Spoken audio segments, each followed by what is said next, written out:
기도하고 예배 시작하시겠습니다.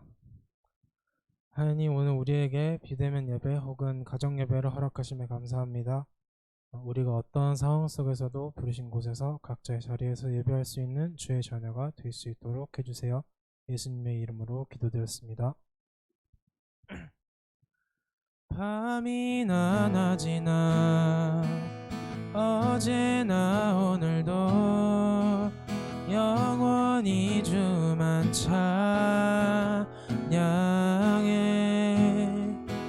괴롭고 슬플 때 낭망하여 넘어져도 언제나 주만 찬양하겠네.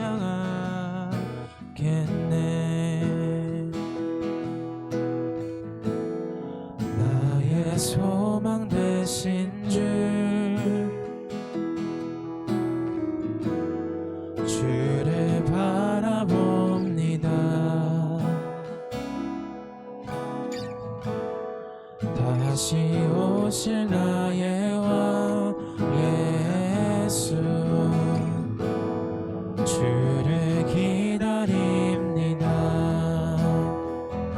밤이나 낮이나 어제나 오늘도 영원히 주만 찬양해.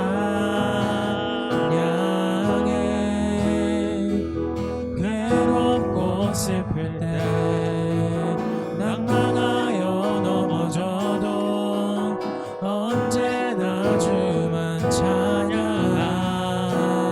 다시 한 번 더. 나의 소망 되신 주, 나의 소망 되신 주를 바라봅니다.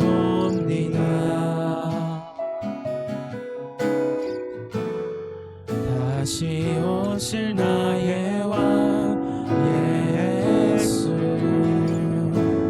주를 기다립니다. 밤이나 낮이나 어제나 오늘도 영원히 주만 찬양해.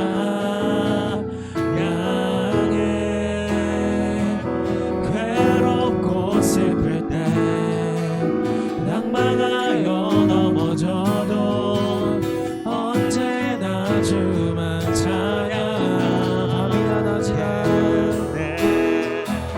밤이나 낮이나 어제나 오늘도 영원히 주만 찬양해. 괴롭고 슬플 때 낭만하여 넘어져도 언제나 주만 찬양하겠네.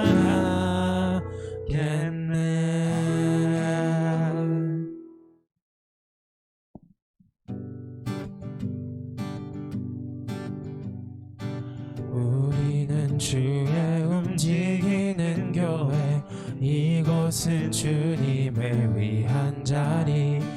내가 기도하는 모든 땅 위에서 하나님 예배받을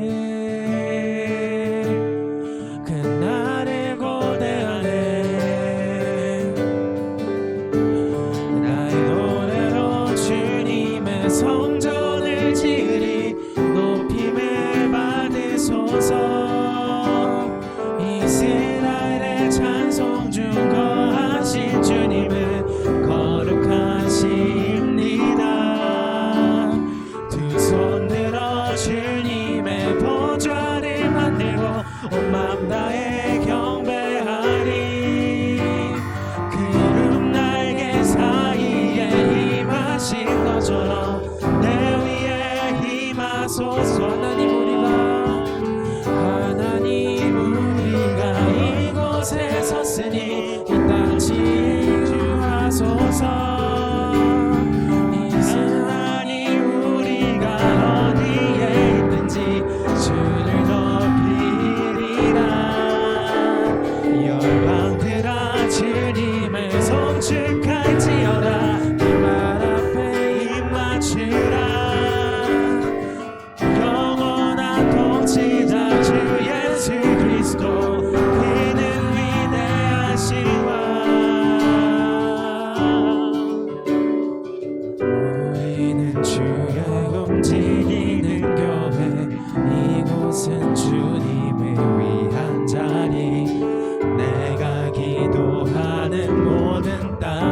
위해서 하나님 예배받은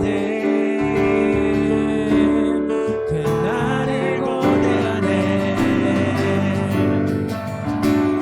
나의 노래로 주님의 성전을 지으리. 높임을 받으소서. 이스라엘의 찬송 중 거하신 주님은 거룩하십니다. 두 손 들어 주님의 보좌를 만들고 온 맘 다해 경배하리. 구름 날개 사이에 임하신 것처럼 내 위에 임하소서. 하나님 우리가 이곳에 섰으니 이 땅을 치유하소서. 하나님 우리가 어디에 있든지 주를 높이리이다. 열방들아 주님을 송축할지어다. 그 나라를 힘맞추라. 영원한 통치자 주 예수 그리스도 그는 위대하신 왕. 우리는 주의 움직이는 교회. 이곳은 주님을 위한 자리. 내가 기도하는 모든 땅 위에서 하나님 예배받은 그날을 고대하네. 아멘.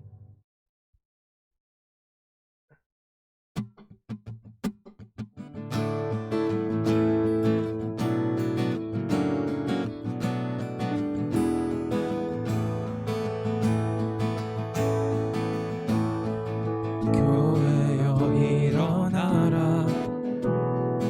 주께서 부르시니 두려움과 실패 내려놓고 교회여 일어나라. 교회여 일어나라. 주께서 보내시니 우리 부르신 삶의 자리에서 교회여 일어나라.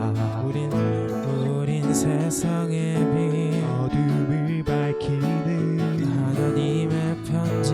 주를 나타내는 주의 교회를 통해 우리를 통해 세상이 주를 보리라.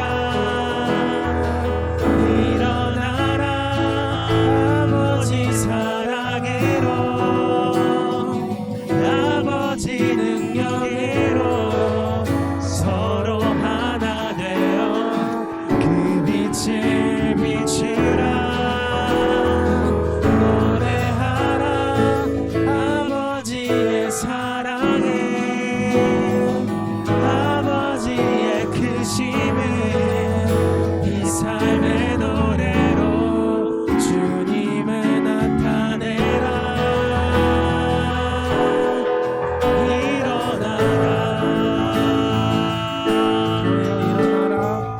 교회여 일어나라.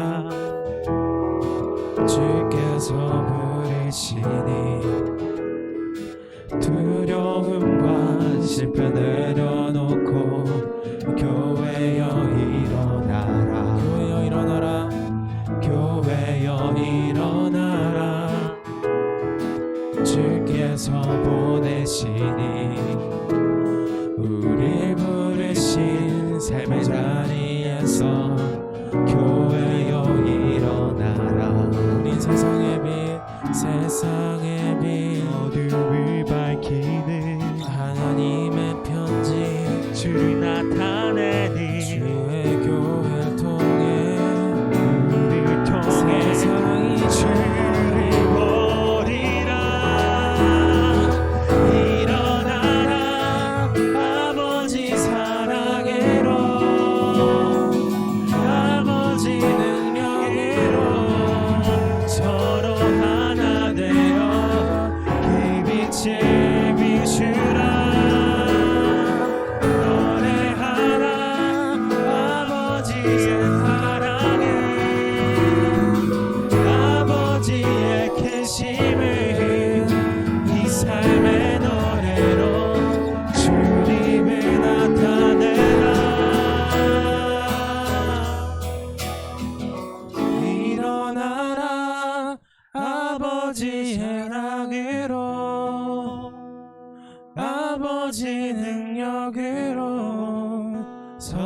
하나 되어 그 빛을 비추라.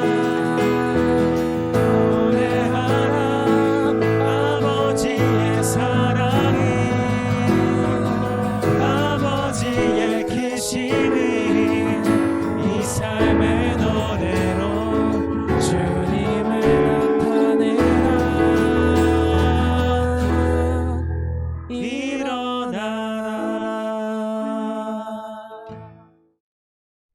자리에서 일어나셔서 사도신경으로 신앙 고백하시겠습니다. 전능하사 천지를 만드신 하나님 아버지를 내가 믿사오며 그 외아들 우리 주 예수 그리스도를 믿사오니 이는 성령으로 잉태하사 동정녀 마리아에게 나시고 본디오 빌라도에게 고난을 받으사 십자가에 못 박혀 죽으시고 장사한 지 사흘 만에 죽은 자 가운데서 다시 살아나시며 하늘에 오르사 전능하신 하나님 우편에 앉아 계시다가 저리로서 산 자와 죽은 자를 심판하러 오시리라. 성령을 믿사오며 거룩한 공회와 성도가 서로 교통하는 것과 죄를 사하여 주시는 것과 몸이 다시 사는 것과 영원히 사는 것을 믿습니다. 아멘.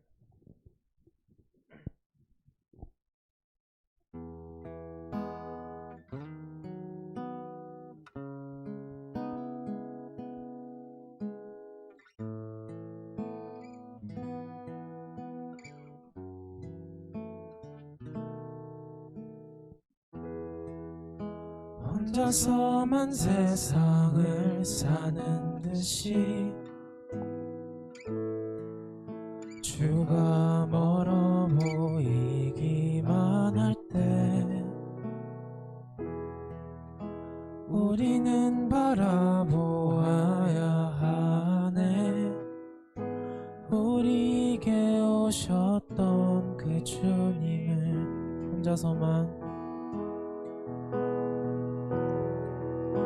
혼자서만 세상을 사는 듯이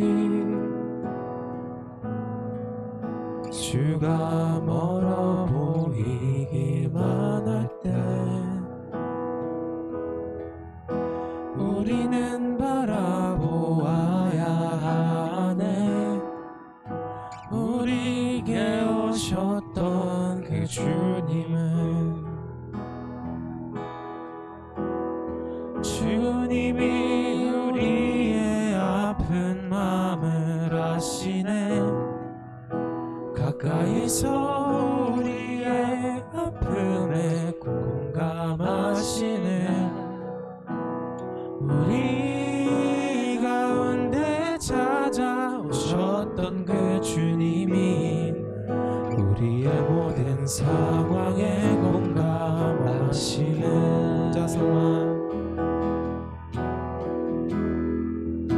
혼자서만 세상을 사는 듯이 주가 멀어 보이기만 할 때 우리는 바라보아야 하네. 우리에게 오셨던 그 주님이 우리의 아픈 마음을 아십니다. 주님이 우리의 아픈 마음을 아시네. 가까이서 우리의 아픔에 공감하시네. 우리 가운데 찾아오셨던 그 주님이 우리의 모든 상황에 공감하시네.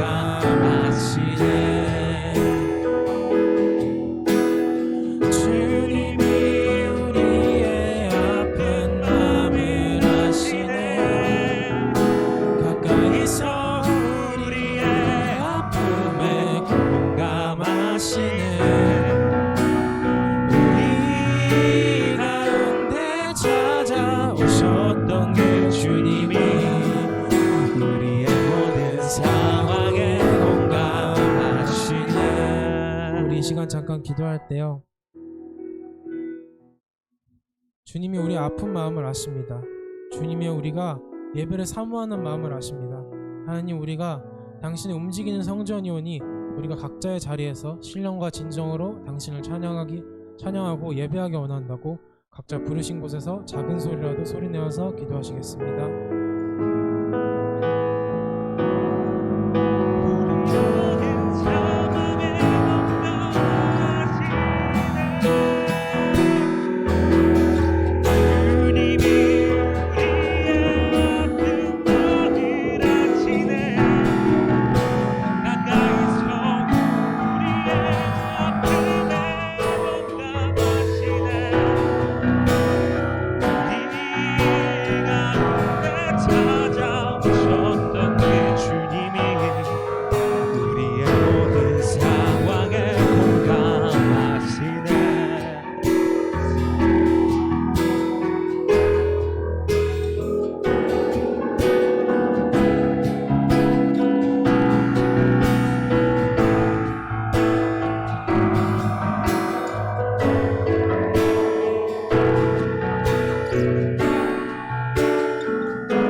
사랑하는 하나님, 감사드립니다.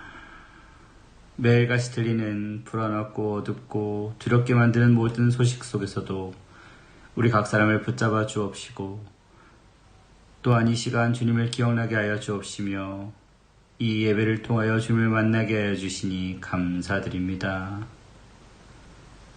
우리가 살아가면서 마음이 나약하여서, 또한 생각이 어리석어서 주님을 떠나 나 자신을 먼저 하며 주님 앞에 죄를 지었습니다. 아버지, 우리가 그 죄를 주님 앞에 내려놓사오니 주님께서 온전히 우리의 죄를 도말하여 주옵시고 우리를 깨끗하게 하여 주옵시사, 우리가 흠없이 값없이 주님께서 주신 그 보혈의 힘으로 주님 앞에 온전히 설 수 있도록 은혜 허락하여 주옵소서. 주여, 아버지여, 간절히 바라고 원하옵기는 우리에게 진정한 자유를 허락하여 주옵소서. 우리의 몸과 마음이 너무 오랜 동안 너무나도 힘들었고 너무나도 두려웠습니다.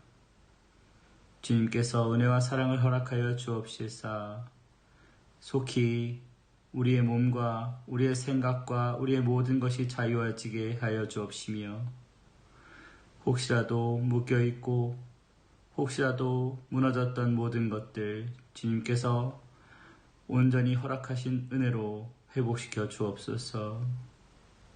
아버지여, 우리의 믿음이 온전히 강하여지고 온전히 주님을 믿는 그 순간에 주님께서 욥에게 허락하셨던 모든 복을, 그 회복하셨던 복을 우리에게 허락하시기를 간구드립니다. 아버지, 매일같이 드리는 기도와 아버지의 우리의 마음 깊은 곳에서 나오는 찬양이 주님께 상달되기를 또한 간구드립니다. 아버지여, 매일같이 주님의 말씀을 접하고 주님의 말씀에 우리의 새 힘과 은혜를 얻게 하여 주옵소서.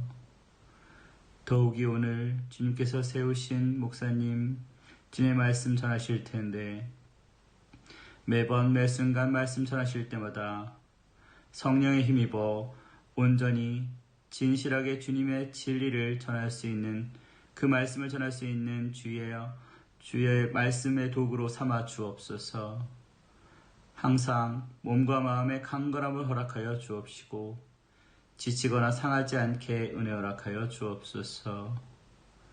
아버지, 우리 성도들 오늘 말씀 듣고 예배 드릴 때 주님 온전히 만나게 하여 주옵시고 주님 깊은 곳에서 성령이 힘을 입어 주여 우리 삶이 변화되고 우리가 그 말씀을 지켜나가는 그런 시간, 그런 다짐의 시간, 그리고 그 이후로도 주여 우리의 행동이 온전히 변하여지는 그런 오늘의 말씀이 되게 하여 주옵소서.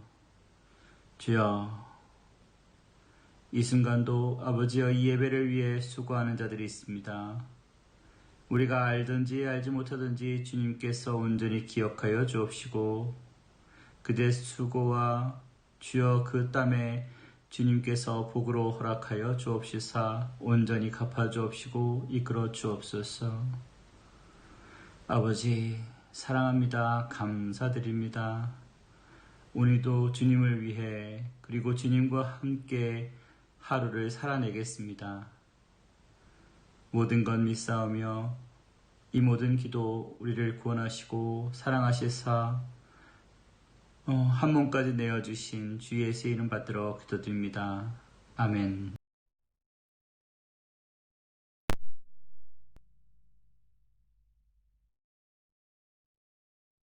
네, 아멘. 감사합니다. 오늘 함께 은혜 받으실 하나님 말씀은 사무엘상 3장 1절에서 4절 말씀입니다. 사무엘상 3장 1절에서 4절의 말씀 한 목소리로 봉독하겠습니다. 아이 사무엘이 엘리 앞에서 야훼를 섬길 때에는 야훼의 말씀이 희귀하여 이상이 흔히 보이지 않았더라. 엘리의 눈이 점점 어두워 가서 잘 보지 못하는 그때에 그가 자기 처소에 누웠고 하나님의 등불은 아직 꺼지지 아니하였으며 사무엘은 하나님의 궤 있는 야훼의 전 안에 누웠더니 야훼께서 사무엘을 부르시는지라 그가 대답하되 내가 여기 있나이다 하고. 아멘. 오늘 함께 읽은 말씀 가지고 하나님의 등불은 아직 꺼지지 아니하였으며 라는 제목으로 함께 은혜 나누겠습니다. 옛날 맹자의 어머니는 자녀 교육에 좋은 환경을 주기 위해서 3번 이사를 했다. 그런 이야기가 있습니다. 그러나 어떤 환경이 좋은 환경인지 또 다만 좋은 환경에서 자라는 것만이 잘 성장하는 절대적 이유는 아닌 것 같습니다. 태풍이 불 때 북유럽에 있는 나무는 뿌리째 뽑힌다 그래요.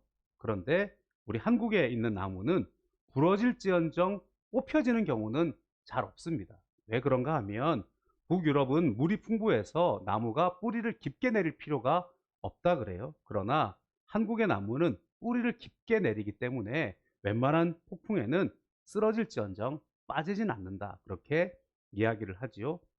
다른 나무의 목재들을 한번 생각해 봐도 그렇습니다. 열대에서 자라는 나무는 잘 자랍니다. 그래서 굵기도 굵고 또 그것을 가공하면 굵고 넓은 목재를 만들기에 좋지요. 그러나 날씨의 변화를 겪은 나무는 나이테를 만들고 때로는 고난을 이기기 위해서 여러 가지 굴곡진 문양들을 만들기 때문에 그에 따라서 또 멋진 문양을 가진 그런 가구들을 만들기에 좋습니다. 또한 자라난 환경에 따라서 강도도 다르기 때문에 그 강도에 따라서 만드는 용도들도 달라질 수 있는 것이지요. 약초 같은 건 어떻습니까? 약초도 그렇지요. 험산줄령에서 자라난 약초가 좋다. 그렇게 이야기를 합니다. 아무래도 이 사람들의 손이 잘 닿지 않는 곳이기 때문에 오랫동안 이 약효를 보존할 수 있는 시간이 오래 묵을 수 있어서 그럴 수도 있겠습니다만은 험하고 척박한 환경을 이겨내다 보면 그 안에 더 좋은 약용 물질들을 잘 녹일 수 있어서 그렇다고도 이야기를 합니다. 자녀들의 양육 그리고 우리들의 자라남에 있어서도 환경은 분명 큰 영향을 미치게 됩니다. 하지만 절대적 영향은 아닌 것 같아요. 절대적 영향은 오히려 우리가 하나님을 만났는가 혹은 하나님과 동행하는 법을 배웠는가에 절대적인 영향력이 있지 않겠습니까? 그러니까 자녀를 잘 양육함이라고 하는 것은요, 하나님을 만날 수 있도록 도와주는 것, 그리고 하나님과 동행하도록 돕는 것이 오히려 자녀를 잘 양육하는 환경일 것입니다. 그런데 우리는 많은 경우에 하나님과 동행하는 것, 하나님을 만나는 것과는 상관없이 부모 입장에서 그저 좋은 환경만 주려고 하는 것이 부모들의 노력이 아닌가라고 하는 것입니다. 사무엘상의 첫 부분에는 하나님께 쓰임받는 가정과 자녀, 또 반대적으로 쓰임받지 못하는 그런 가정과 자녀의 모습이 극명하게 대비가 되어져서 소개가 되어 있는 것을 볼 수 있습니다. 다만 그것이 가정들의 모습일 뿐만 아니라 하나님께서 무언가 전환기를 맞게 하신 이스라엘의 그 역사가 그렇게 변화되어지고 있는 영적인 분위기가 함축적으로 잘 표현되어져 있다 하겠습니다. 오늘 본문에 그런 영적인 분위기가 이렇게 딱 묘사가 되어져 있는데요. 오늘 본문을 한 문장으로 한번 읽어보면 이렇게 표현해 볼 수 있을 것 같습니다. 야훼의 말씀이 희귀하여 이상이 흔히 보이지 않던 시대. 그러나 아직 하나님의 등불은 꺼지지 아니하여 사무엘을 부르셨다. 뭐 이렇게 소개해 볼 수 있을 것 같습니다. 그 변화의 중요한 역할을 감당하고 있는 가정들이 있어요. 그래서 그 가정들의 모습을 살펴보면서 오늘 우리들의 삶을 점검하는 그런 교훈이 되기를 소망합니다. 첫 번째로 살펴볼 것은요, 엘리와 그의 자녀들에 대해서 살펴보고자 합니다. 사무엘상 3장 1절에서 2절입니다. 아이 사무엘이 엘리 앞에서 야훼를 섬길 때에는 야훼의 말씀이 희귀하여 이상이 흔히 보이지 않았더라. 엘리의 눈이 점점 어두워가서 잘 보지 못하는 그때에 그가 자기 처소에 누웠고. 아멘. 시대적인 상황을 표현하고 있는 것이 1절이에요. 다시 한번 읽어보면 아이 사무엘이 엘리 앞에서 야훼를 섬길 그때는, 그 시대적 상황이 그렇다는 거죠. 야훼의 말씀이 희귀하여 이상이 흔히 보이지 않았다. 그런데 이 말씀에 시대적 상황만 있는 것이 아니라 엘리의 상태도 표현하고 있습니다. 2절입니다. 엘리의 눈이 점점 어두워가서 잘 보지 못하는 그때에 그가 자기 처소에 누웠고. 엘리와 그 자녀들이 잘못됐잖아요, 사실은요. 그 잘못된 상황들을 우리가 흔히 충분히 시대적인 탓으로 돌릴 수 있다는 것입니다. 뭐라고 설명했습니까? 그때에는 야훼의 말씀이 희귀했다. 그렇기 때문에 우리가 어쩔 수 없는 거 아니냐? 하나님의 음성이 우리에게 잘 들려오지 않았던 시대다. 이상도 잘 우리 가운데 나타나지 않았다. 하나님의 음성이 우리 가운데 안 들렸기 때문에 우리가 어쩔 수 없었다. 그렇게 말할 수 있을 것입니다. 그도 그럴 것이 사사들의 시대, 그리고 사사 시대의 마지막 모습, 사사기의 마지막 장들을 고백하고 있는 사사들의 모습을 보면 그 시대가 얼마나 하나님 앞에 반역한 시대였는지를 우리가 알 수 있습니다. 사사기의 마지막 시대에, 사사기의 마지막 장에는 레위 족속에 대한 이야기들이 나오는데요. 한 레위 족속은 자기가 섬겨야 할 성전을 잃어버리고 자기를 보살펴 줄 수 있는 그런 민족들을 잃어버리기 때문에 방황하고 있다가 어느 한 집안의 가정의 제사장으로 들어가는 모습이 소개되고 있습니다. 그런데 또 그렇게 있다가 지파끼리의 싸움이 일어났는데 한 가정의 제사장이 되겠느냐, 한 지파의 제사장이 되겠느냐라고 하는 어떤 그런 일종의 거래 가운데 자신을 팔듯이 그렇게 자신의 거취를 결정하는 그런 모습이 나와요. 그런데 그 다음 장을 보면 더 참담한 이야기가 나오지요. 그나마 예루살렘을 지키고 있었던 한 레위인이 있었습니다. 그런데 그는 첩을 얻었고 그 첩이 친정으로 돌아가게 되니까 그 첩을 데리러 갔다가 여러 날을 지체하고 밤이 늦게서야 여행을 갔다가 돌아오는 도중에 베냐민 지파의 어느 지파에 들어갔다가 어려움을 당하고 말지요. 밤중에 그곳 사람들의 불량배들이 그 여인을 데려다가 험한 일을 하게 만들고 결국 그 문지방 가운데 엎드려져서 죽게 되는 일들이 생겨지고 맙니다. 그랬더니 그 레위인이 그 부인의 이 시체를 이 12지파의 조각으로 쪼개가지고 12지파에 보내면서 그들을 고발하게 되니까 그들이 옳다구나, 아니 어떻게 할까, 아 뜨거워 하면서 그것에 대해서 무언가 대책을 찾지 못하다가 엉뚱하게도 베냐민 지파를 쳐버리고 맙니다. 그래서 전쟁이 일어나요. 그리고 난 다음에 베냐민 지파를 거의 몰살시켜버리고 맙니다. 그래서 대를 잇지 못하게 되니까 베냐민 지파를 지키려고 다른 한 지파를 희생하게 만들고 또 애매한 일들을 진행하게 되면서 아주 이상한 모양으로 이 사사기는 끝이 나고 맙니다. 그 끝에 엘리 제사장이 있었고 그리고 그 제사장이 마지막 사사의 모습으로서 그 가정과 그 교회를 지키고 있었던 그 모습이 바로 그와 같은 상태입니다. 그러니 하나님의 음성이 들려올 리가 없지요. 지금은 어떻습니까? 우리들은 그렇지 않다고 말할 수 있겠습니까?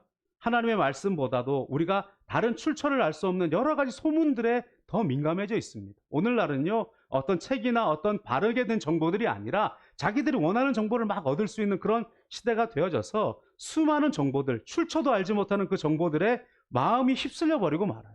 뿐만 아니라 근거를 알지 못하는 여러 가지 소문에 의지해서 자기의 재산을 막 투자해요. 그러면서 때로는 무슨 코인이다, 주식이다, 어떤 근거 없는 것들에 따라서 자기의 것들을 투자하면서 얼마나 많은 손실을 보고 있는지 모릅니다.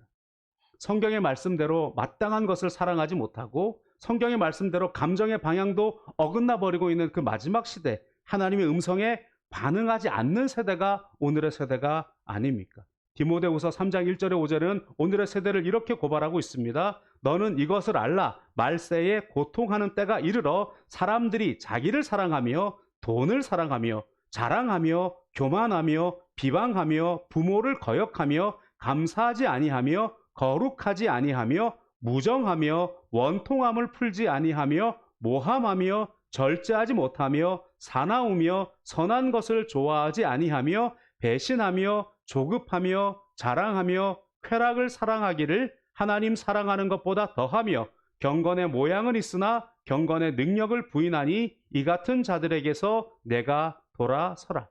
오늘 시절과 꼭 같은 것 아닙니까? 마땅히 사랑해야 될 것들이 아닌 자신의 감정이나 자신의 쾌락들을 더 사랑하고 마땅히 지켜야 할 것들이 아니라 자기의 감정들을 가지고 나아가고 있는 오늘의 세대. 경건의 모양은 수많이 있지만 실질적인 능력은 없는 오늘날의 세대.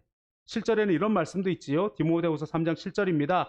항상 배우나 끝내 진리의 지식에 이를 수 없느니라. 무언가를 막 배워요. 오늘날은 배우는 거 되게 좋아합니다. 그러나 진리에 이르지 못하는 것들을 우리가 배우고 있는 오늘날의 세대와 같지 않습니까? 엘리의 때나 지금이나 별반 다르지 않습니다. 그러니까 당시의 시대만이 문제가 아니라고 하는 것입니다. 그런데 시대가 문제가 아니라 오늘은 엘리의 상태가 문제라고 분명히 말씀하고 있지요. 2절에 뭐라고 했습니까? 사무엘상 3장 2절에 엘리의 눈이 점점 어두워가서 잘 보지 못하는 그때에 그가 자기 처소에 누웠고, 여기에서 말하는 엘리의 눈이 점점 어두워져 가는 것이 다만 육신의 눈만을 말하지 않습니다. 성경은 그런 표현들을 영적인 표현들과 중의적으로 쓰고 있다는 것을 우리는 기억해야 합니다. 세대가 모두 다 어두워져서 하나님의 음성이 들리지 않은 그때에, 그러나 그는 제사장이었어요. 그러면 엘리는 깨어 있었어야죠. 엘리라도 깨어서 하나님 말씀을 전해야 되는데 엘리마저도 무력해졌다는 것입니다. 그래도 엘리는 하나님 말씀 듣고 하나님 말씀 전하고 하나님 말씀 지키는 자였어야 하는데 그는 제사장이고 제사장 직분을 자녀를 통해 이어가야 할 사람인데도 불구하고, 그러나 그의 자녀들은 하나님을 안중에도 두지 않고 하나님의 예배를 경히 여기는 제사장들이 되고 말았던 것을 볼 수가 있습니다. 사무엘상 2장 17절에 그 자녀들의 범죄를 이렇게 고백하고 있습니다. 이 소년들의 죄가 야훼 앞에 심히 크면 그들이 야훼의 제사를 멸시함이었더라.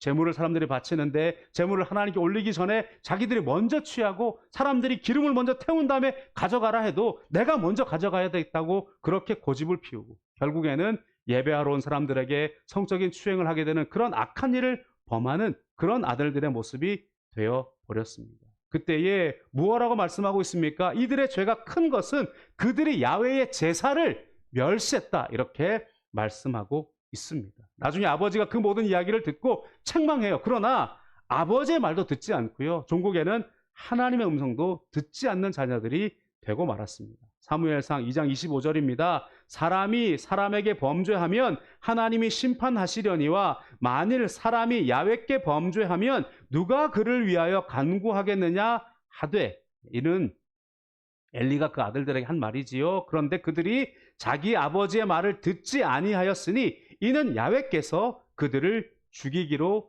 뜻하셨음이더라. 얼마나 말을 듣지 않으면, 얼마나 하나님을 멸시하면, 얼마나 하나님의 제사를 소홀히 여기면 하나님께서 그들을 멸하시기로 결정했다, 그렇게 말씀합니다. 그러면서도 하나님께서는요, 선지자를 보내어서 엘리에게 이 일들을 또 알려주세요. 사무엘상 2장 30절입니다. 그러므로 이스라엘의 하나님 나 야훼가 말하노라. 내가 전에 내 집과 내 조상의 집이 내 앞에 영원히 행하리라 하였으나 이제 나 야훼가 말하노니 결단코 그렇게 하지 아니하리라. 나를 존중히 여기는 자를 내가 존중히 여기고 나를 멸시하는 자를 내가 경멸하리라. 결국에 그들의 집안이 끊어지고 말 것이라고 하나님이 안타까운 말씀을 하고 계시는 것을 우리가 볼 수 있습니다. 그리고 나서 오늘의 말씀이 진행되고 있는 것입니다. 하나님의 말씀은 들리지도 않았고 엘리의 눈도 어두워졌다. 그 결과 전쟁에 나간 두 아들이 법궤를 가지고 나갔지만 법궤도 빼앗기고 그들은 죽임을 당하게 되고 그 소식을 들은 엘리도 결국 넘어져 죽게 됩니다. 사무엘상 4장 11절입니다. 하나님의 궤는 빼앗겼고 엘리의 두 아들 홈니와 비느하스는 죽임을 당하였더라. 사무엘상 4장 18절에 하나님의 궤를 말할 때에 엘리가 자기 의자에서 뒤로 넘어져 문 곁에서 목이 부러져 죽었으니 나이가 많고 비대한 까닭이라 그가 이스라엘의 사사가 된 지 40년이었더라. 이 모든 일의 원인이 무엇입니까? 하나님의 말씀이 들리지 않아서 그렇습니다. 여러분 오늘 말씀을 들으면서요, 가만히 한번 자세히 살펴보십시오. 오늘 이 말씀의 모든 배경은요, 성전에서 있었던 이야기예요. 오늘 말씀의 모든 배경은요, 하나님의 말씀을 받아가진 무언가 성직과 관련된 사람들의 이야기라고 하는 것입니다. 모두 다 동일하게 성전에 있었어요. 그러나 누군가에게는 하나님의 말씀이 들리지 않았고, 누군가는 하나님의 말씀을 멸시했고, 누군가는 하나님의 제사를 모욕했지만, 그러나 그 중에서도 누군가는 하나님의 음성을 들었고, 누군가는 하나님 앞에 선택되었으며, 누군가를 통하여서 나라는 구원되고 있다는 것을 우리가 볼 수가 있습니다. 그저 예배에 다 있다고 해서, 혹은 성전에 있다고 해서, 혹은 성직을 해낸다고 해서 모두 하나님께 선택받은 사람은 아니라고 하는 것, 우리가 기억해야만 될 것입니다. 하나님의 성전에 있었지만 그들은 하나님을 몰랐어요.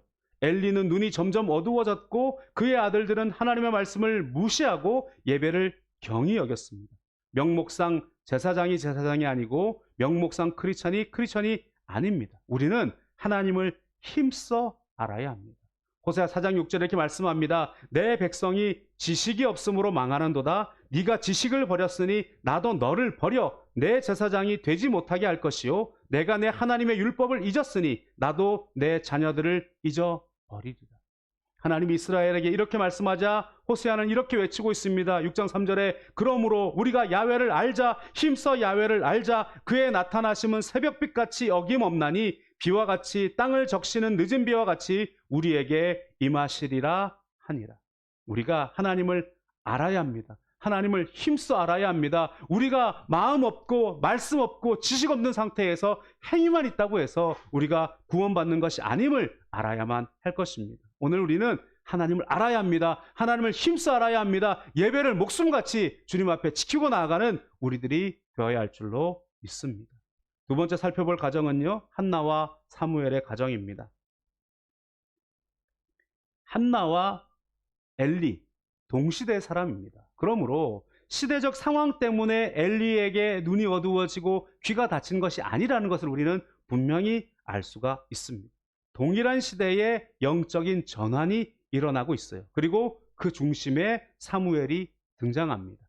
사무엘상 3장 3절에 4절이지요. 하나님의 등불은 아직 꺼지지 아니하였으며 사무엘은 하나님의 궤에 있는 야훼의 전 안에 누웠더니 야훼께서 사무엘을 부르시는지라 그가 대답하되 내가 여기 있나이다 하고. 오늘 3절을 시작하는 말씀, 바로 오늘 본문의 제목으로 삼은 그 말씀이 은혜가 돼요. 여기 뭐라고 말씀하고 있습니까? 하나님의 등불은 아직 꺼지지 아니하였습니다. 그 시대에는 하나님의 음성이 잘 들리지 않았다. 그 시대에는 이상이 희박했다. 그러나 하나님의 등불은 아직 꺼지지 아니하였으며, 그러나 하나님의 등불은 아직 꺼지지 아니하였으며, 할렐루야. 하나님의 등불은 아직 꺼지지 않았습니다. 주님 다시 오시는 그날까지 하나님의 등불은 꺼지지 않습니다. 하나님은 하나님의 백성을 사랑하시되 끝까지 사랑하시는 하나님이십니다. 세상에 아무리 고난이 몰아치고 세상이 끝날 것 같은 그 순간에도 하나님의 등불은 꺼지지 않습니다. 하나님의 촛대는 옮겨질 수 있습니다. 그러나 절대로 그 등불은 꺼뜨리지 않는다고 하나님은 우리에게 말씀하고 있습니다. 예수님은 이사야 42장 3절의 예언의 말씀이 자신을 위한 말씀임을 밝히면서 마태복음에 이렇게 말씀합니다. 마태복음 15장 20절에 상한 갈대를 꺾지 아니하며 꺼져가는 심지를 끄지 아니하기를 심판하여 이길 때까지 하리니. 아멘. 시대가 바뀌어요. 세대도 바뀝니다. 그러나 하나님의 나라는 무너지지 않습니다. 하나님의 때에 하나님은 하나님의 사람을 통하여 하나님의 나라를 세워 가십니다. 엘리의 눈과 귀가 어두워진 상황을 뒤집어 생각해 보면 한나는 하나님께 더 가까이 나가는 계기가 되었던 것을 볼 수가 있습니다. 한나가 하나님 앞에 간절한 기도를 드린 것이 본래부터 원대한 비전을 가졌기 때문에 그런 것이 아니라는 것을 우리는 알 수 있습니다. 한나가 하나님의 성전에 가서 하나님 앞에 그렇게 간절하게 기도했던 것은요, 어찌 보면 지극히 개인적인 문제 때문에 그랬어요. 그는 자식이 없었습니다. 연적이라고 말할 수 있죠. 또 다른 부인인, 누가 정실 부인인지는 우리가 몰라요. 그러나 또 다른 부인 중에 하나였던 분인나는 아들이 있었어요. 그러나 그 분인나가 아들을 낳지 못하는 한나를 계속해서 멸시했던 것입니다. 그래서 그것이 괴로웠던 거예요. 무언가 원대한 꿈이 있었던 게 아니에요. 하나님, 이 백성들을 고쳐주십시오. 하나님, 이 어두워진 이 세상을 구원하여 주십시오. 하나님, 이스라엘을 버리지 마십시오. 그런 기도가 아니었다는 걸 우리는 알아야 합니다. 그저 그에게 있는 기도는요, 하나님, 저 분인나가 나를 괴롭게 해요. 하나님, 내가 자녀를 낳지 못해서 마치 저주받은 여인처럼 상황을 그렇게 우리가 체급을 받고 있습니다. 그러므로 하나님, 내 고통을 좀 해결해 주세요. 거기서부터 시작됐다는 것입니다. 사무엘상 1장 6절에 야훼께서 그에게 임신하지 못하게 하심으로 그의 적수인 분인나가 그를 심히 격분하게 하여 괴롭게 하더라.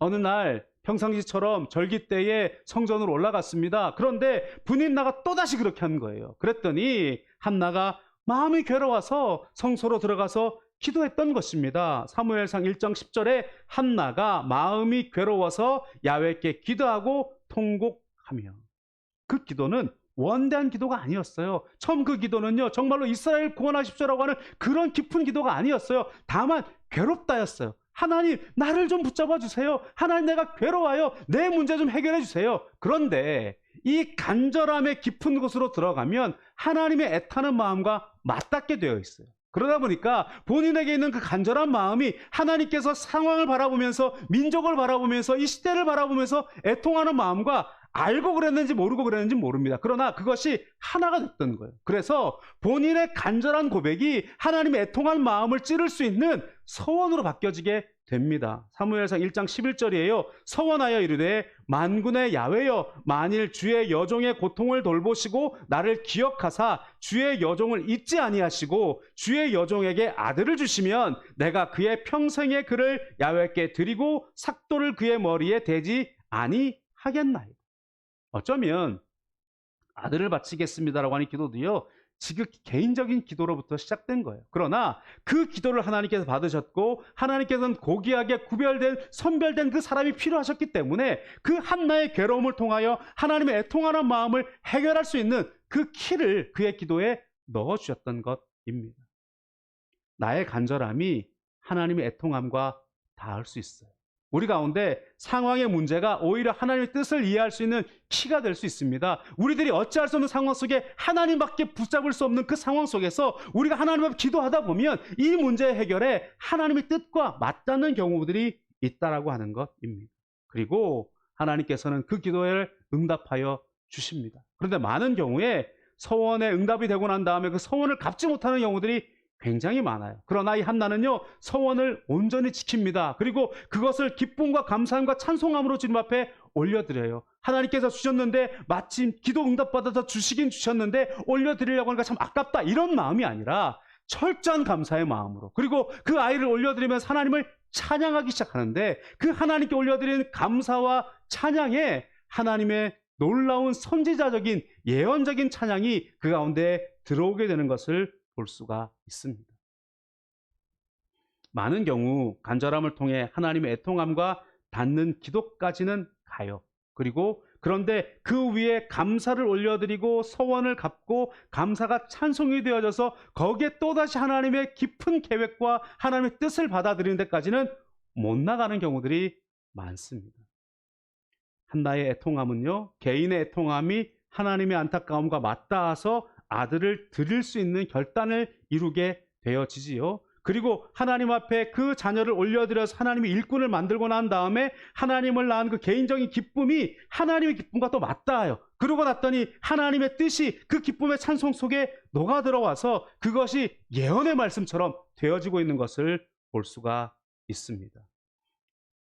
한나가 이 사무엘을 바치면서 찬양의 고백을 올려드리는 것이 사무엘상 2장 1절부터 10절까지 나오는데요. 1절부터 5절까지는 개인의 기쁨의 고백이에요. 그 마지막 절을 이렇게 고백하고 있어요. 사무엘상 2장 5절입니다. 풍족하던 자들은 양식을 위하여 품을 팔고 줄이던 자들은 다시 줄이지 아니하도다. 전에 임신하지 못하던 자는 7을 낳았고 많은 자녀를 둔 자는 쇠약하도다. 여기까지는 개인적인 고백이에요. 하나님께서 이렇게 나의 기도에 응답해 주셨습니다. 자녀를 낳지 못한 사람들이 이제 사람이 많은 자녀까지 낳게 됐군요. 감사합니다. 그런데 그 뒤에 하나님의 뜻이 녹아들어가는 예언적인 고백으로 바뀌어지고 있어요. 사무엘상 2장 6절에 10절입니다. 야훼는 죽이기도 하시고 살리기도 하시며 스월에 내리게도 하시고 거기에서 올리기도 하시는도다.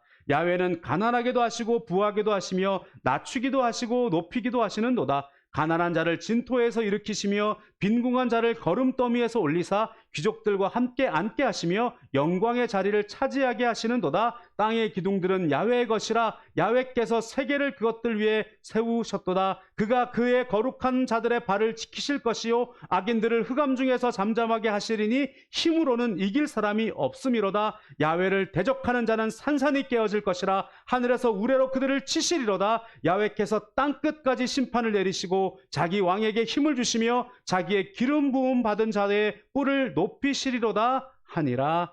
아멘. 여기에 하나님의 놀라우심이 들어가요. 여러분, 우리의 개인적인 고백, 개인적인 응답에서 하나님의 그 놀라우신 우주적인 법칙들을 깨달으시길 바랍니다. 그리고 개인의 찬양이 하나님의 영광을 노래하는 찬양이 되기를 소원합니다. 그렇게 되면 우리들의 개인의 경험이 하나님의 뜻을 담을 수 있는 그런 놀라운 예언의 말씀, 놀라운 하나님의 뜻을 선포하는 그런 찬송의 고백이 될 수가 있다라고 하는 것입니다. 시대적인 암울함은 한나의 때나 엘리의 때나 동시대예요.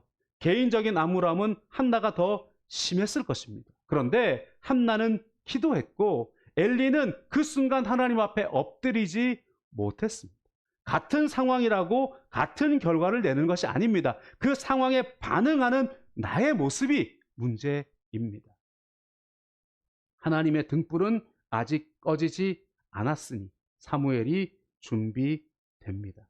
그런데 여기서 또 다른 은혜를 하나 발견하는 것은요, 이 하나님의 등불은 아직 꺼지지 않았으니까 엘리를 버리고 한나와 사무엘을 선택하는 그 장면 속에 있지만, 그러나 엘리에게도 적용되고 있음을 우리가 볼 수가 있어요. 한나의 기도의 응답이요, 철저히 엘리 제사장의 입술의 예언의 말씀을 통해서 이루어지고 있습니다. 그래서 이 엘리가 그럼에도 불구하고 좀 연민이 가요. 엘리는 마음이 약한 자이고 하나님의 음성을 잘 듣지 못하는 자이긴 했습니다만은, 그럼에도 불구하고 엘리는 그때의 제사장이었기 때문에 좀 더디긴 하지만 하나님의 음성을 분별하긴 해요. 그래서 한나에게 하나님의 음성을 말해줍니다. 비록 눈과 귀가 어두워져 있지만 그럼에도 불구하고 아직 불이 꺼지지 않았다는 것. 여기에 은혜가 있는 것 같아요. 엘리에게는요, 아직 하나님의 불이 꺼지진 않은 상태였다는 거예요. 엘리는요, 스스로가 불꽃을 피우기에는 연약한 사람이었어요. 스스로가 무언가 시대를 바꿀 수는 없었어요. 그러나 그 마지막 순간에 사무엘로 옮겨져가는 그 불꽃을, 사무엘로 옮겨져가는 그 불을 붙일 수 있는 마지막 불씨를 가지고 있는 사람이 엘리였다는 거예요. 그래서 그 불씨가 엘리에게로부터 한나에게로, 한나에게서부터 또 사무엘에게로 넘어가는 불쏘시의 역할을 감당하는 불꽃의 역할을 감당했다는 거예요. 그래서 하나님의 등불은 아직 꺼지지 않았다는 거예요. 그 순간에도 분명한 것은 엘리는 성전에 있었고 엘리는 그 성전에 있는 등불들을 계속해서 관리하고 있었다는 거예요. 그렇게 자기의 직분을 지키고 그렇게 부족하지만 자기의 자리에 서 있을 때에 비록 자기가 그 불꽃을 이루지 못하고 자녀들에게 그 불꽃을 이어줄 수는 없지만 또 다른 누군가에게 그 불씨를 넘겨줄 수 있는, 아직은 그 등불이 꺼지지 않는 그 등불을 지키는 자로서 있을 수 있었다라고 하는 것입니다. 비록 한나의 간절함을 처음에 깨닫지는 못했어요. 그러나 뒤늦게라도 깨닫고 한나를 믿음으로 축복합니다. 이것이 중요합니다. 우리가 온전하지 않아도요, 우리가 내가 스스로 알잖아요. 나는 부족하고 나는 둔한 사람이고 하나님의 음성이 잘 들리지 않는다는 걸 압니다. 그럼에도 불구하고 그 가운데 무언가 하나님의 음성이라 생각된다면 선포했다는 거예요. 엘리는 그 가운데에 둔하였어요. 하나님의 음성을 잘 분별하지 못했어요. 그러나 이것이 하나님의 뜻이라고 생각할 때에는 선포했어요. 그것을 한나는 온전하게 믿음으로 받았다라고 하는 것이 중요합니다. 우리가 온전하지 않아도 하나님은 나를 통해서 말씀하세요. 심지어는요, 여러분 성경을 보면 예수님을 이 당시에 로마 사람들이 이 나사로를 살아난 것을 보면서 사람들이 막 요동하고 있을 때에 어찌할까 이제 끝났다라고 이야기를 할 때에 그때의 제사장이 예수님을 내어줌으로 말미암아서 한 사람을 희생해서 우리 민족을 살리자라고 하는 아주 이상한 이야기를 해요. 그런데 성경은 뭐라고 되어 있냐면 그가 그 해의 대제사장이므로 하나님의 말씀을 말했다 이렇게 말씀하고 있단 말이에요. 그는 예수님을 죽이려고 하는 반역적인 일을 하는 사람이에요. 그럼에도 불구하고 그 순간에 그가 그 해의 대제사장이었기 때문에 그 가운데서도 하나님의 말씀이 그의 입술에 있을 때가 있다는 거예요. 그러므로 어떤 면에서는 우리의 말을 조심해야 돼요. 믿음의 사람들의 말에는요, 하나님의 권세가 있습니다. 그래서 우리가 농담도 함부로 사실 하면 안 돼요. 우리의 말 속에 우리들이 그저 뱉은 말인데 어느 순간에 하나님의 음성이 들려갈지도 모른다라고 하는 것입니다. 우리가 그러므로 언제나 말을 조심하되, 그러나 무언가 하나님의 감동, 하나님의 은혜가 있을 때는 그 말씀을 기도하고 그 말씀을 전할 수 있는 우리들이 되어져야 한다는 것입니다. 사람들은, 그리고 사탄은 나를 속여요. 비록 희미하긴 하지만 아직 불이 남아있는데 너의 불은 이미 꺼졌다고 이야기합니다. 비록 희미하긴 하지만 아직 불씨가 남아있는데 그럼에도 불구하고 너는 이미 끝났다고 이야기합니다. 내 불씨가 아무리 희미하다 할지라도, 내 불씨가 아무리 연약하다 할지라도 마른 건불을 만나면 혹은 하나님이 바람이 불어오면 타오를 수 있다는 것입니다. 사무엘상 1장 16절 18절에 이렇게 말씀하고 있지요. 한나가 기도할 때에 네가 술이 취하였구나라고 이 엘리가 말했을 때 이렇게 대답합니다. 당신의 여종을 악한 여자로 여기지 마옵소서. 내가 지금까지 말한 것은 나의 원통함과 격분됨이 많기 때문이다 하는지라. 엘리가 대답하되 이르되 평안히 가라. 이스라엘의 하나님이 네가 기도하여 구한 것을 허락하시기를 원하노라 하니 이르되 당신의 여종이 당신께 은혜 입기를 원하나이다 하고 가서 먹고 얼굴에 다시는 근심빛이 없더라. 아멘. 사람들은 많이들 그렇게 생각합니다.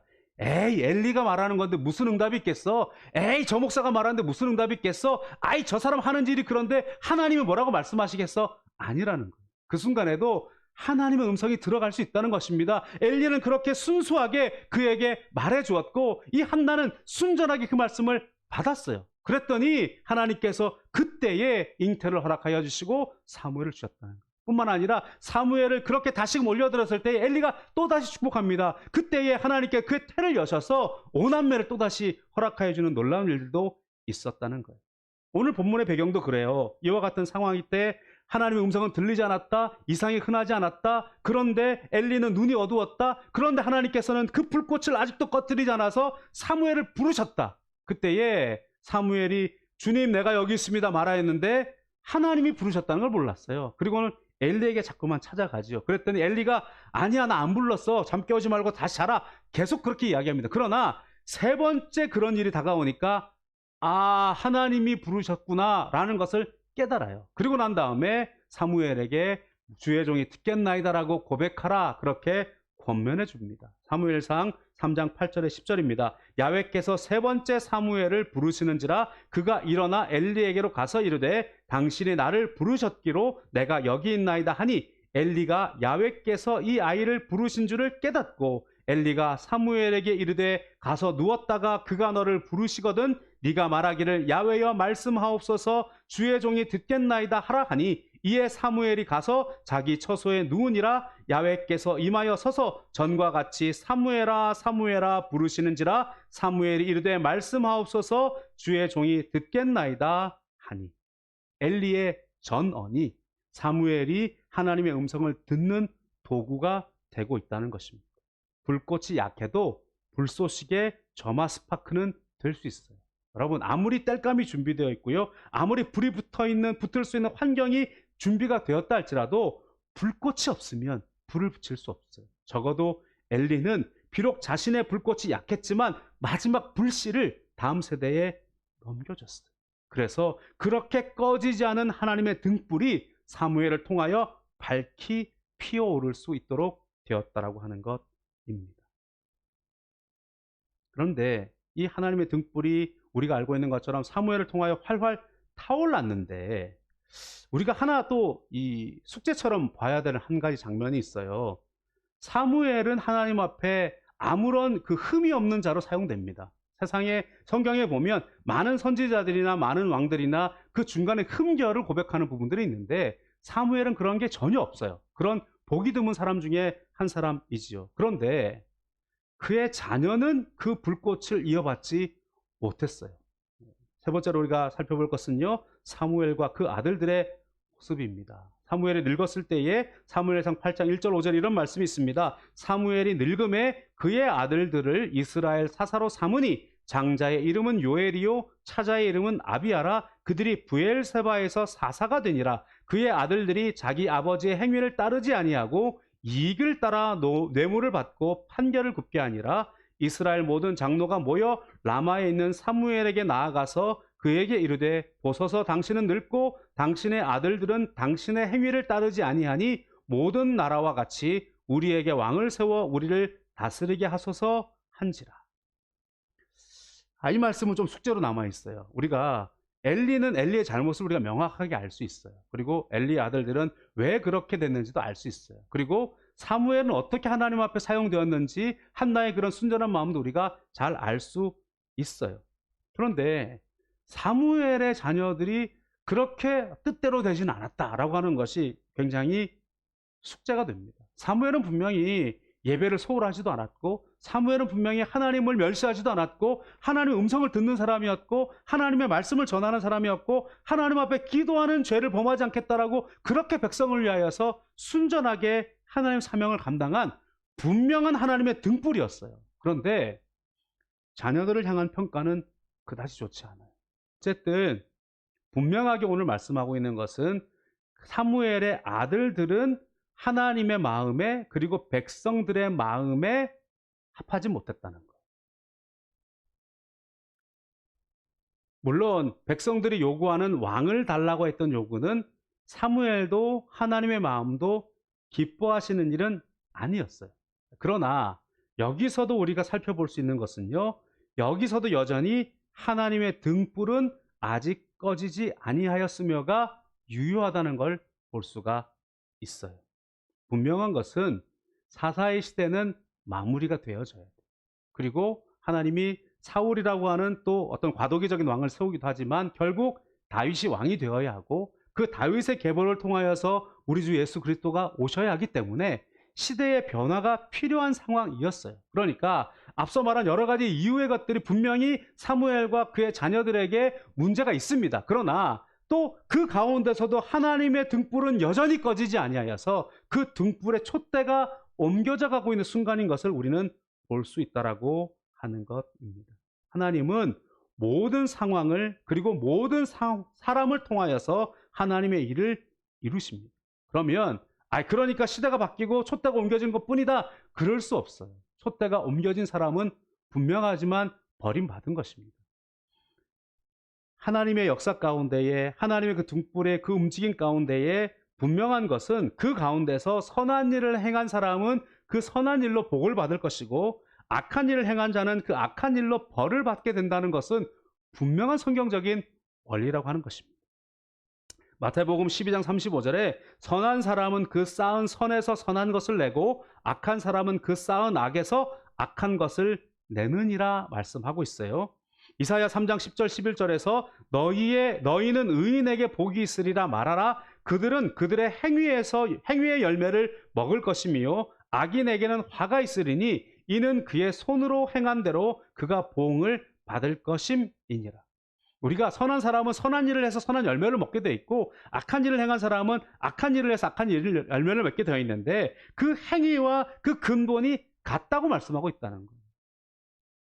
요한 3서 1장 11절에는 사랑하는 자여 악한 것을 본받지 말고 선한 것을 본받으라. 선을 행하는 자는 하나님께 속하고 악을 행하는 자는 하나님을 배웁지 못하였느니라 말씀하고 있습니다. 계절도 변하고 꽃도 피고 집니다. 성경을 통해서 우리는 인류의 역사가 다 하나님 앞에서 거룩해지는 방향으로 발전하고 있다고 말할 수 없습니다. 오히려 마지막 때가 가까울수록 하나님을 알고 섬기는 것이 더 어렵다고 말씀을 하고 있습니다. 지금 우리가 살아가고 있는 시대는 복음에 가장 발전되어져 있는 지식을 가지고 있는 시대인 것은 분명합니다. 그러나 오히려 믿음으로 살기에는 가장 힘든 시기일지도 모릅니다. 그러나 오늘 말씀 가운데 배워야 할 교훈은 무엇입니까? 환경을 핑계하면 안 된다는 것입니다. 같은 환경에서 엘리와 한나의 선택이 달랐고 그 결과로 말미암아 그의 아들들의 스토리는 더 큰 간극을 이루고 있다는 것을 알 수가 있습니다. 모두 다 성전과 연관된 사람들이고 모두 다 예배의 자리에서 일어난 이야기입니다.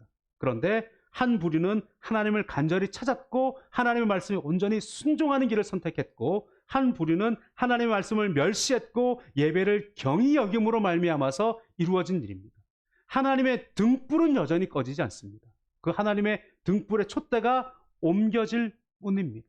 오늘 우리는 과연 오늘 이 가정의 달에 우리의 가정은 어디에 초점을 맞추고 있는 가정입니까? 환경을 탓하거나 환경에 더 좋은 것을 만들기 위해만 혈안되어져 있는 가정입니까? 우리는 하나님의 말씀을 순종하고 하나님 앞에 기도의 무릎을 꿇고 하나님의 뜻에 순종하기 위해 결단하는 우리의 가정들이 되어져야 할 것입니다. 내게는 하나님의 등불이 있습니까? 내 자녀들은 그 등불을 준비하고 있습니까? 오늘 우리는 하나님의 등불이 아직 꺼지지 않았다는 것을 모든 세대, 모든 시대에 걸어가면서 오늘 그 하나님의 등불을 키우는, 그 하나님의 등불을 불피우는 그런 우리들이 되기 위하여서 때로는 불쏘시개로, 때로는 기름 그릇을 가지고, 때로는 그렇게 하나님 앞에 포효하며 나가는 불덩어리로 하나님께 사용되기 위하여서 말씀 가운데, 예배 가운데 하나님을 중히 여기고 예배를 드리며 나아가는 우리의 삶이 되어져야 할 줄로 믿습니다. 우리 오늘 함께 찬양하면서 말씀 생각하고 기도했으면 좋겠습니다. 이곳에 임하신 하나님의 나라 믿음 다하여 바라보며 나아가겠습니다. 함께 고백하며 나아가겠습니다.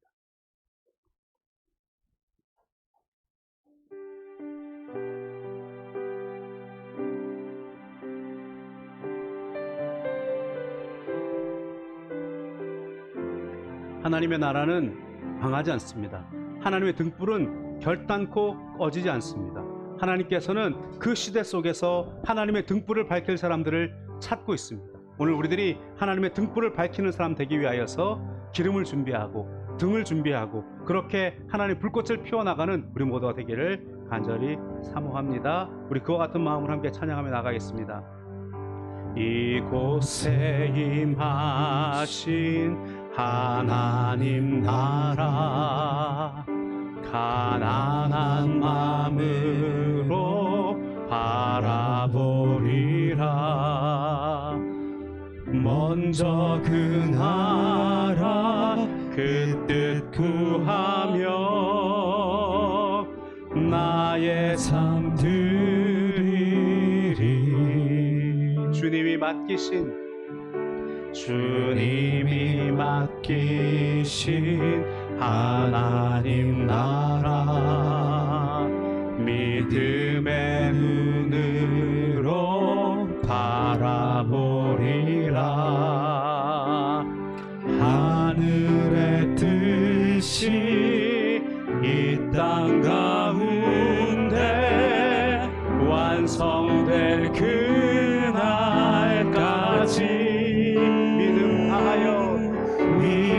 다하여 그 위에 서리라. 하나님의 나라는 무너지지 않으니 믿음 다하여 그 나라 세워가리라. 주님 곧 오실 때까지. 우리 한 번 더 고백합시다.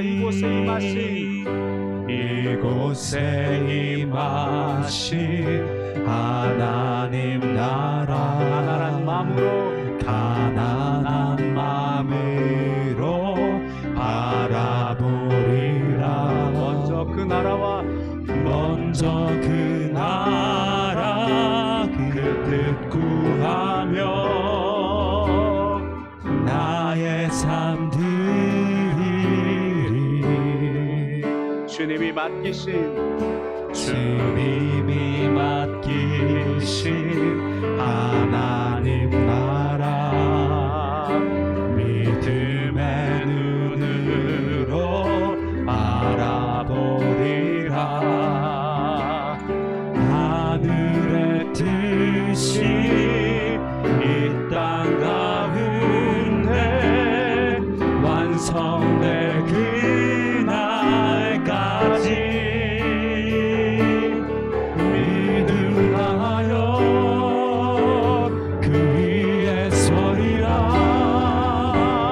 하나님의 나라는 무너지지 않으리. 믿음하여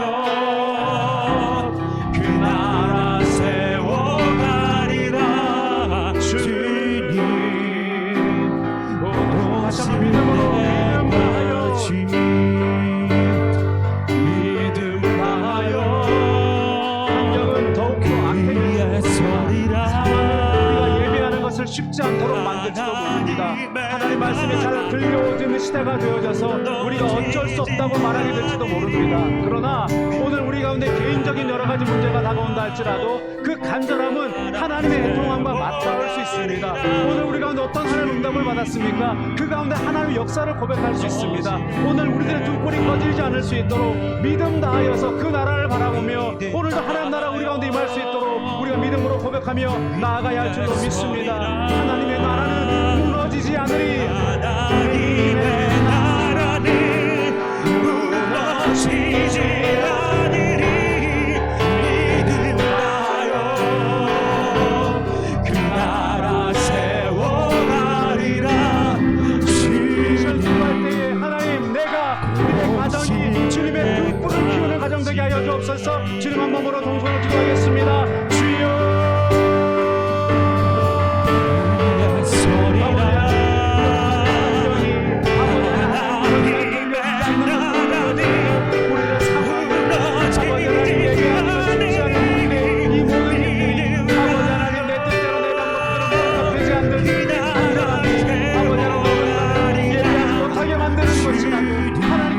못하게 만드는 상황이라고. 하나님 이상이 사라지고 하나님 음성이 끊어졌기 때문에 우리는 갈 바를 잃었다고 어쩔 수 없지 않느냐고 말할 수 있습니다. 아버지 그러나 아버지 누군가를 내 순간에 나의 개인적인 애통함을 가지고 주님 앞에 나의 개인적인 애통함을 해결하여 하나님 안타까운 마음을 붙잡을 수 있는 아버지 하나님의 힘을 끌어내는 필요가 있고 아버지 우리의 소원과 하나님의 마음을 따라서 하나님께 주님답의 감사함으로 말미암아 그것이 아버지 그가 행위에 담고 있는 것이야. 그 안에 진정한 감사와 진정한 감격과 진정한 찬양을 드리다 보니 내가 우리 있어진 감사가 기쁨이 앞에 하나님의 크고 놀라운 것을 발견하게 되고 하나님의 역사를 발견하게 되고 하나님의 뜻을 발견하게 되고 아버지 그것이 아버지 하나님의 등불이 되어져서 아버지 떠나가는 등불이 아버지 하나님의 삶을 옮겨질 수 있는 귀중한 아버지 하나님의 불꽃이 커져가는 엘리야처럼 그럼에도 불구하고 하나님의 불은 아직 꺼지지 아니하여 엘리가 그 불꽃 속한 집에 아버지의 비록 억울하고 여자가 피리에 불꽃이 있지만 아버지 또다시 수많은 등불을 불꽃이 하나님 상대의 등불과 그런 자가 되었습니다. 하나님의 따라서 아버지 하나님 아버지 우리가 하나님의 등불을 결단코 꺼지지 않는 것을 바라보고 그러나 아버지 하나님 그 시대가 바뀌었다고 해서 우리들의 역할을 다한 것이라고 말하지 아니하시고 오늘 아버지 하나님 작은 불씨라도 아버지 우리가 보존하고 전달하고 불 피울 수 있는 불씨도 포기하지 아니하고 낙심하고 우리가 힘을 다하여 예배하며 하나님 앞에 힘을 다하여 뜻을 여쭙고 아버지가 약한 자의 고백이랄지라도 그것이 하나님 말씀이면 아멘으로 순종하여 한나가 한나된 것처럼 사도가 수고해야 될 것처럼 아멘 그렇게 준비하는 걸갈 수 있도록 주님 역사여 주옵소서. 판단하기만 빨라서 저들의 가는 데가 늦지 않겠다 그렇게 판단하는 그것이 하나님의 말씀입니다. 아멘으로 고백할 수 있는 되어져서 그 순전한 기도를 그 순전한 빛을 태울 수 있는 우리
때까지. 하나님, 그렇습니다. 우리가 환경 탓만 했습니다. 하나님, 우리가 하나님 탓만 하고 있었습니다. 하나님, 여러 가지 환경이 막히고 예배하기가 쉽지 않고 아버지, 그러다 보니 주님 찾기도 아버지 여의치 아니하고 우리들의 루틴이 아버지 깨어짐으로 말미암아 하나님께 예배함도 말씀을 읽음도 말씀을 묵상함도 기도함도 여의치 않았음을 고백합니다. 상황 탓만 하고 있었던 우리들을 용서하여 주십시오. 하나님, 우리가 다니엘의 고백과 같이 아버지 하나님 그의 루틴을 따라서 아버지 하나님 그 장소에서 그 시간에서 그 방향을 바라보며 하나님께 기도하는 우리들을 되게 허락하여 주시옵소서. 상황에 아버지 잠식당하는 우리들이 아니라 상황을 뛰어넘고 상황을 변화시키는 우리들 되어져서 엘리와 엘리의 자녀들이 되지 말게 하여 주시고 한나와 사무엘이 될 수 있도록 우리 가운데 함께하여 주시옵소서. 아버지, 오늘도 하나님 만나길 원합니다. 하나님 음성 듣기를 원합니다. 하나님 배웠기를 원합니다. 우리의 간절함이 하나님의 통함과 하나 될 수 있기를 원합니다. 아버지, 우리의 소원이 하나님의 마음에 합한 것이 되어져서 서원대에 올려지도록 허락하여 주시고 우리의 기쁨이 하나님의 기쁨과 하나님의 뜻을 깨달을 수 있는 놀라운 예언과 찬양이 될 수 있도록 우리의 삶을 사용하여 주시옵소서. 아버지, 오늘부터 기도의 불을 다시 한번 붙이기를 원합니다. 오늘부터 아버지 말씀의 재단을 다시금 쌓기를 결단합니다. 오늘 아버지 무너져 있는 예배들을 회복하기를 원합니다. 아버지 하나님, 오늘도 주님 앞에 믿음으로 간절하게 나아갈 때에 주님께서 우리의 모든 문제들을 응답하여 주실 줄로 믿습니다. 아버지 하나님, 우리가 상해 있는 모든 아버지 하나님의 상황들을 주님께서 해결하여 주옵소서. 아버지의 통제가 잘 이루어져서 이제 일상으로 돌아가는데 부족함이 없도록 주님 함께하여 주시옵시고 아버지 하나님, 그래야해서 모든 사업과 모든 아버지 하나님 직장의 일들과 모든 예배와 모든 학업들의 자유가 있도록 허락하여 주시옵시고 아버지 하나님, 우리의 예배가 얼마나 소중한지 더욱더 주님 앞에 간절함으로 나아갈 수 있도록 함께하여 주옵소서. 아버지 하나님, 우리가 그렇게 하려고 애를 쓰는데 잘 안 되는 마음들이 있습니까? 하나님의 불을 우리 가운데 허락하여 주시옵소서. 주님의 은혜를 우리 가운데 역사하여 주시옵소서. 아버지 하나님, 우리 가운데 아버지 연약하거나 우울하거나 아버지 하나님 몸이 아픈 것들이 있습니까? 아버지 주님께서 치료하여 주셔서 하나님의 불로 우리를 정결하게 씻어 주시고 아버지 주님 앞에 하루하루의 삶 가운데 주의 은혜가 넘쳐날 수 있도록 함께하여 주시옵소서. 모든 소원 응답하여 주시고 모든 아픈 것들을 고쳐주시고 무엇보다 주의 성령으로 충만하게 허락하여 주셔서 우리 모두가 하나님의 불꽃을 담은 거룩한 아버지 하나님 불씨가 되어지고 아버지 거룩한 등불이 되어져서 세상을 밝히는데 부족함이 없도록 우리를 사용하여 주시옵소서. 그렇게 이르실 주님 찬양합니다. 예수님의 이름으로 기도드립니다. 아멘. 기쁘고 감사한 마음으로 예물 드리겠습니다. 할렐루야.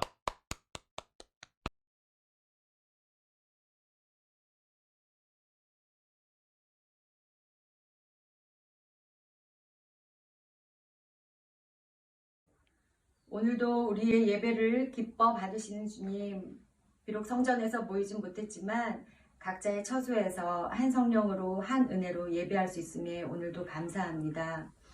특별히 스승의 주간을 보내며 우리에게 세워주신 목사님, 사모님, 선생님들 위해 기도하오니 성령의 능력과 지혜를 갑절로 부어주시고 그 가르침과 사랑과 수고 가운데 우리의 신앙이, 우리 자녀들의 신앙이 날마다 아름답게 성장할 수 있도록 인도해 주시옵소서. 무엇보다 영원한 스승 되시는 주님, 친히 몸소 보여주신 그 모습 본받아 날마다 주님 닮아가며 그리스도의 장성한 분량에 이르기를 힘쓰며 애쓰며 사는 우리들 되어 주님의 그 빛 비춰내도록, 그렇게 이 땅을 살아가도록 주님 인도하여 주시옵소서.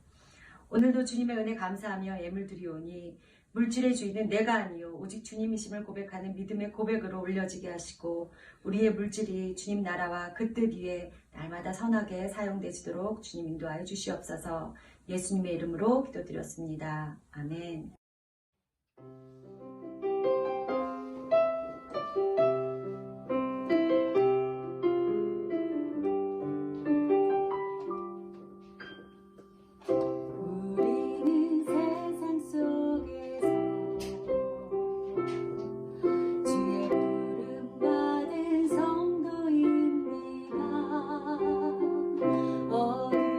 세상 중에 빛으로 부르셔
쉽지 않을 텐데 가족들끼리 이렇게 귀한 찬송 불러주셔서 감사합니다.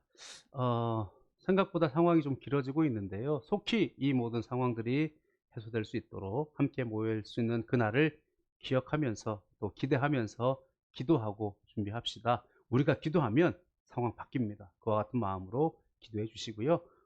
어쩔 수 없이 환경이 그러다 보면 일상과 좀 달라진 여러 가지 환경들 때문에 뭐 힘들기도 하고 우울하기도 할 것입니다. 그러나 기도의 루틴들, 예배의 루틴들을 다시금 잘 찾으셔서 하나님 앞에 예배함으로 잘 이어나가시기를 부탁을 드리겠습니다. 드린 예물 하나님께 올립니다. 하나님 감사합니다. 오늘도 각양의 방법으로 올려드린 각양의 예물들을 하나님께서 받으시옵소서. 하나님 여러 가지 출근과 또 아버지 여러 가지 사업의 문제들이 어려우면서 혹이라도 일상생활 속에 부족함은 없는지요. 하나님께서 모든 길을 열어주시고 모든 복을 더하여 주셔서 부족함이 없는 은혜로 주님 함께하여 주옵소서. 모든 쓸 것을 채워주시고 아버지는 모든 넉넉함으로 함께하여 주셔서 주님 안에 누리고 주님 안에 기뻐할 수 있는 우리의 삶이 될 수 있도록 또 하나 세상 가운데 나누고 베풀 수 있는 우리의 삶이 될 수 있도록 허락하여 주시옵소서. 그와 같은 소원을 담아서 씨앗을 심고 그와 같은 소원을 담아서 주님 앞에 감사 올려 드립니다. 하나님께서 받으시고 큰 것들을 맡겨주셔서 주님 앞에 마음껏 올려드리고 마음껏 세상 가운데 누리고 나눌 수 있도록 복날이워 주시옵소서. 예수님의 이름으로 축복하고 기도드립니다. 아멘.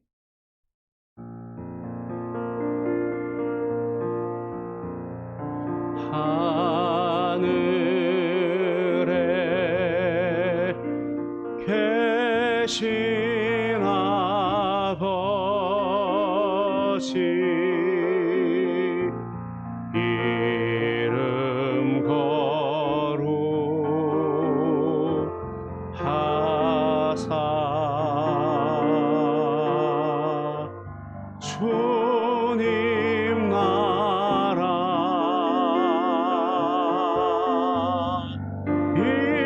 임하시고 뜻이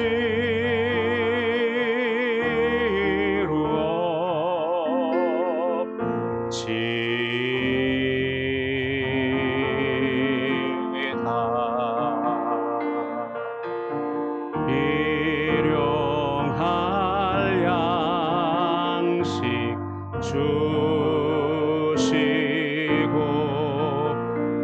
우리들의 큰 죄 다 용서하옵시고 또 시험에 들게 마시고 악에서 구원하소서. 대개 주의 나라 주의 권세 주의 영광 영원히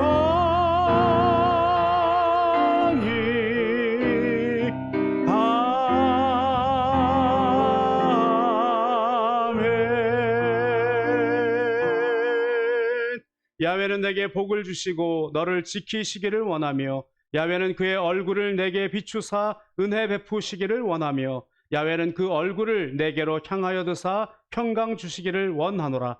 주 예수 그리스도의 은혜와 하나님의 사랑과 성령의 교통하심이 환경 탓을 하지 아니하고 어느 순간에나 하나님의 뜻을 구하고 하나님 앞에 예배를 심으며 하나님 앞에 순종함으로 나아가서 하나님의 등불이 아직 꺼지지 않은 세상 가운데 주의 등불로 사용되며 나아가는 우리 모든 삶 가운데에 항상 함께 있을지어다. 아멘.